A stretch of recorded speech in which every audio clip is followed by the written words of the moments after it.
கோவை நீலாம்பூர் பகுதியில் பிரச்சாரம் முடித்துவிட்டு பாஜக வேட்பாளர் அண்ணாமலை திரும்பிக் கொண்டிருந்தார். அப்போது அங்கு வந்த போலீசார் பாஜக வேட்பாளர் அண்ணாமலை பிரச்சாரம் செய்வதாக கூறி அவரது வாகனத்தை மறித்தனர். இதனால் கோபமாகிய அண்ணாமலை 10 மணிக்கு மேல் வேட்பாளர் சாலையில் செல்லக்கூடாது என விதி உள்ளதா என போலீசாரிடம் வாக்குவாதம் செய்தார். பிறகு சாலையில் அமர்ந்து பாஜகவினர் தர்ணா போராட்டம் செய்ததால் அப்பகுதியில் பரபரப்பு ஏற்பட்டது.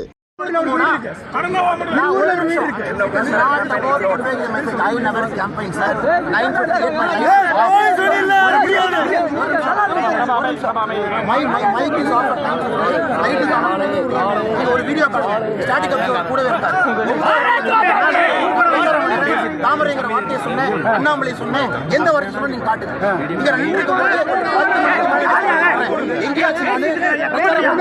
ஓட்டு போடுங்க எதுவுமே கேட்கல. கையப்படி வச்சு காரத்தில் உட்கார்ந்து எப்படி பிரச்சாரமாகும்? எப்படி பிரச்சாரமாகும்? கண்டிப்பா பிரச்சாரம் கிடையாது. 10 மணிக்கு கேண்டிடேட் வீட்டுக்கு போறான், என் பாடி கார்ல போறேன். 10:30 மணிக்கு ஒரு கடையில டீ குடிக்கிறேன். 10 மணிக்கு கடையில டீ குடிக்கூடாது.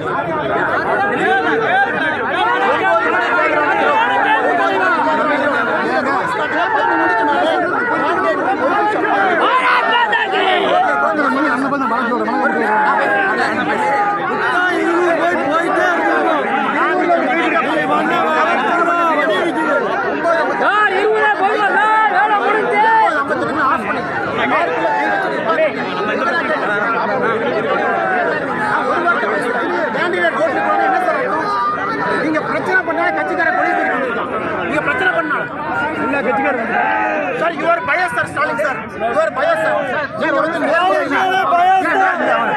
செய்திகளை உள்ளது உள்ளபடி தெரிந்து கொள்ள ரெஃப்ளெக்ட் நியூஸை சப்ஸ்கிரைப் பண்ணுங்க.